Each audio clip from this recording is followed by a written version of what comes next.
The Curses and the Covenants, a History Weaver Mystery Book 2, by Connie Worden, read by the author. Chapter 21. Still, I'd made a coffee date with Pete that I had to keep the next week. Fine, we'll keep it professional, I told myself. And by professional, I must have meant cold as ice. I tried to stop the freezing process, but I couldn't seem to help it. I was a few minutes late, but I didn't feel any contrition. I barely smiled back a greeting when he got up from the booth he was saving for us and came to meet me. He and I were meeting at Peggy's. Apparently, he wasn't worried about the town gossips when it came to them seeing us together. "You hungry?" he asked. "No, coffee's good for me. I had a late lunch and it's too early for dinner," I told him. "You go ahead and order something if you want. I won't be offended if you eat in front of me." He looked at me as though gauging the atmosphere. "What's up?" "What's up? You mean with Julia? There hasn't been any new development since last week. We haven't met this week yet. And I told you everything I could think of from last week." "No, I didn't invite you for coffee to talk about Julia. I meant, what's up with you?" I shrugged. Same old, same old." "Okay, 'cause you seem different." "Different how?" "Different like I did something wrong?" "Nope, not you, just stress getting to me probably." "Sorry to hear that, but glad it's not me." "It's not." "Okay, good, 'cause I hate those guessing games women expect a guy to play that we never win at. Sorry for being oversensitive and taking it too personally." His tone said he knew I was lying. "Well, to be honest, I don't think women want men to play guessing games," I said. "Could have fooled me," he mumbled. "No, I think it's a matter of we can't seem to help showing our emotions, but when the reasons for them are too stupid to acknowledge, we don't actually want the reasons guessed.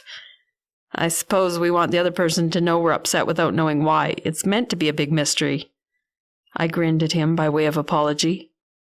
My little speech had been far too honest, but at least the ice was thawing. As an apparent change of subject, he said, "I'll take your word for it. A big mystery, we'll leave it. I won't get the detachment to investigate. By the way, did your cousin mention that she asked me to see a movie with her in Cherryton?" No. No, Sarah had not mentioned that she'd asked Pete to see a movie with her in Cherryton. She'd left out that vital fact.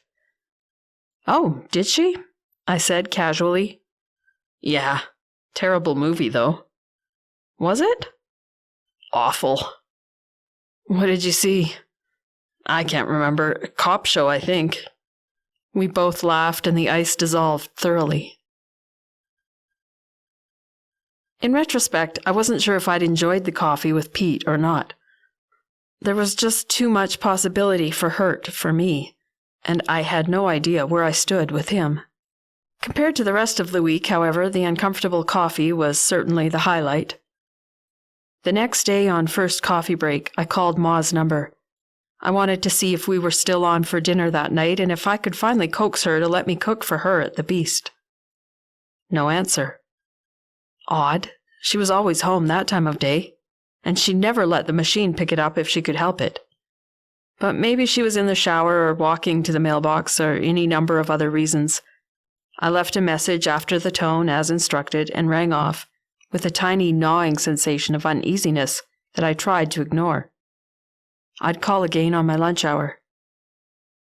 When there was still no answer after trying her twice on my lunch hour, I asked Larry, who had a spare period after lunch, if he could cover for me with my English class, in case I was late getting back, and ran for my car.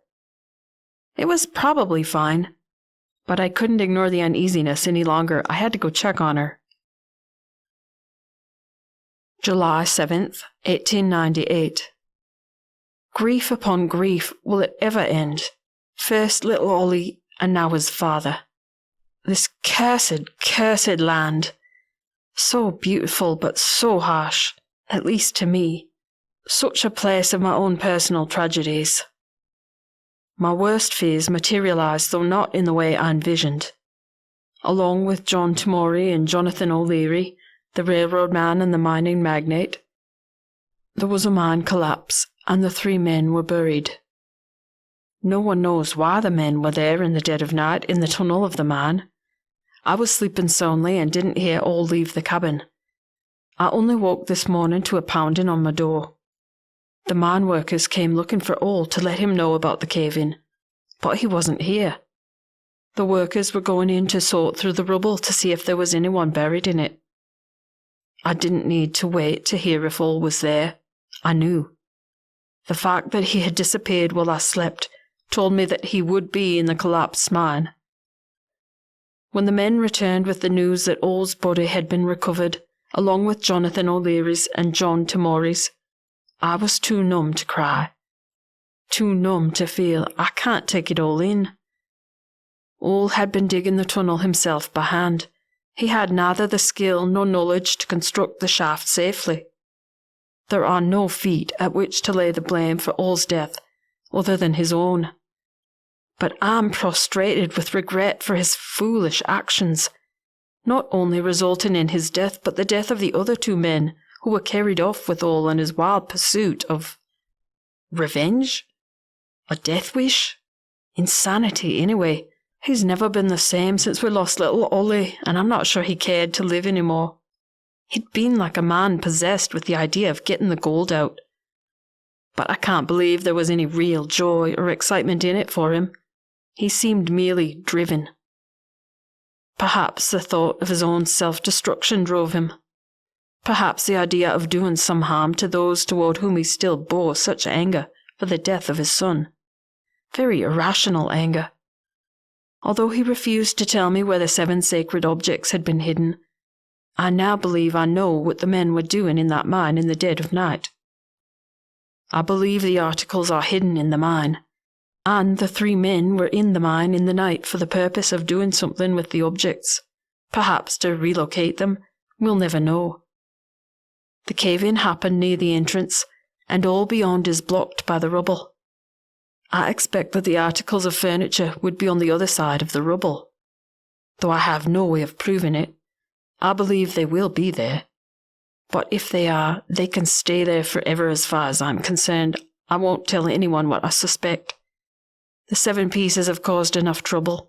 I want nothing further to do with any of it, any of the recent happenings. I want nothing so much as to put it all behind me and never think of it again.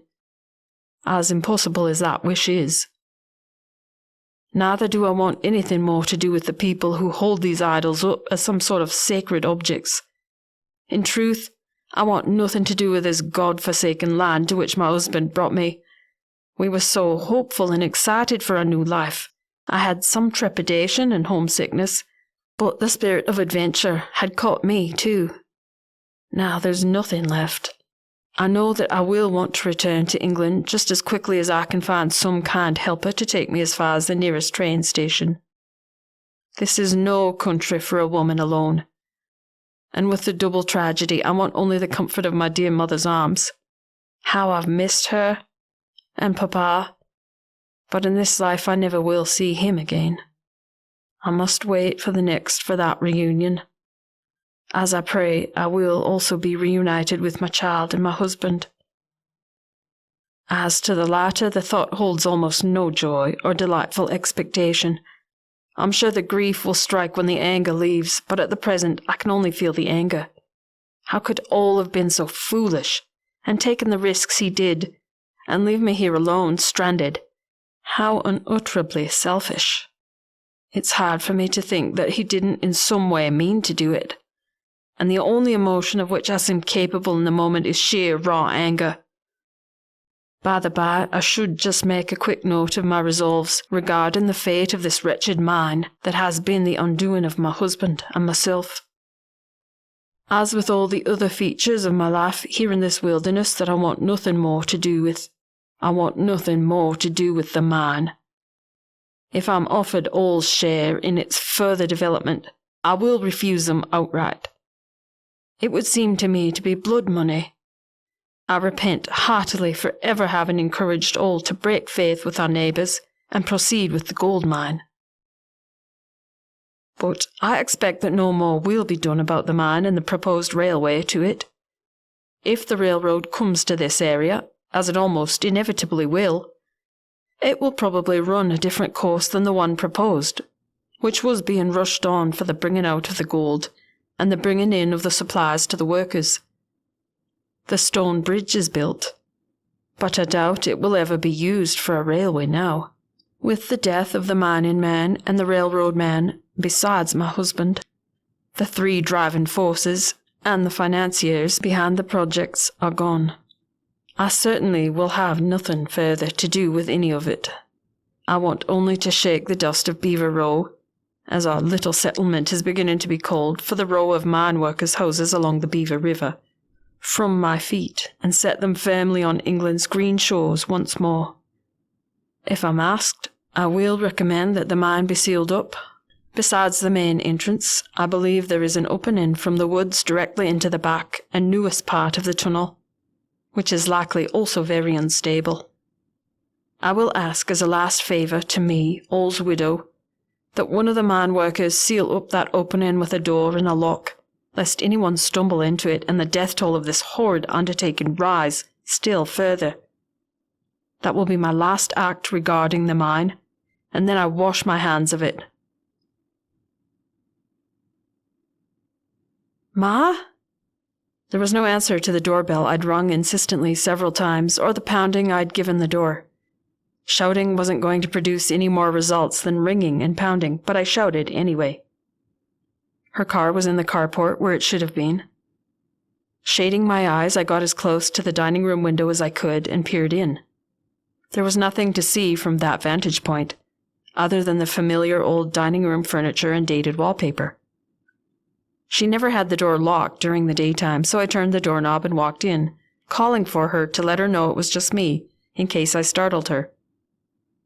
I almost stepped on her, lying flat on her back on the floor by the dining room table. The hysterical sobs rose in my throat before I knew they were coming. I slumped to the floor, kneeling flat on my knees, and probably foolishly, in case of injury, raised her head up onto my lap. How long had she been lying here like this? On the floor beside her was an upside-down bowl and spoon and soggy cornflakes, soaking up a pool of milk. She'd obviously been on her way to the table from the kitchen when she'd fallen. So she'd been like this since breakfast, and it was now past noon. I hoped and prayed at least that it had been a late breakfast and she'd only been here an hour or two. The thought of her lying alone and helpless for hours on end was unbearable. I could hardly breathe as I visualized it. There was a look in her wide blue eyes like she was underwater and silently begging me to pull her up to the surface. But I couldn't. I didn't know how. Her lips moved, but no words came from them, only garbled vocalizations. "It's okay, Ma. I'm here now. It's okay. I've got you," I told her in between gasping sobs, the sobbing belying my words. I pulled out my phone and dialed 911 with one shaking finger. I pulled myself together just enough to answer the operator's questions somewhat coherently. After I hung up, the phone call had calmed me enough to stop the sobbing, and I stroked her hair and rocked back and forth like she was a little child. She closed her eyes and seemed somewhat relieved. In short order, the ambulance from Cherryton arrived and the medic's examination was finished. "She's exhibiting signs of a stroke," the woman who seemed to be in charge told me, as I'd suspected. "Mostly seems to be affecting her left side. We'll take her to the Cherryton Hospital if you want to follow behind in your car." "Could I ride in the ambulance with her?" I said, tearing up again. "I don't want to leave her." "You could," the paramedic told me. "I just thought you might want to have your own wheels, as I'm sure she'll need to be in overnight at least." "I'll figure something out. I just don't want to leave her," I said, on the verge of hysterics again. "Okay, that's fine. You're welcome to stay in the ambulance with her." The other paramedics were wheeling in the gurney and lifting Ma's slight frame during the discussion. I hadn't noticed how small and shrunken she'd been getting. They handled her like there was nothing to her. She'd always been slender, but now she looked frail, doll-like. I took her hand and stayed close beside the gurney, remembering to lock the door on the way out. She squeezed my hand and I could see the gratitude in her eyes. They'd lost that desperate, drowning look. But I knew she'd have been panicking in the hospital all night if I'd forgotten to lock that door behind me.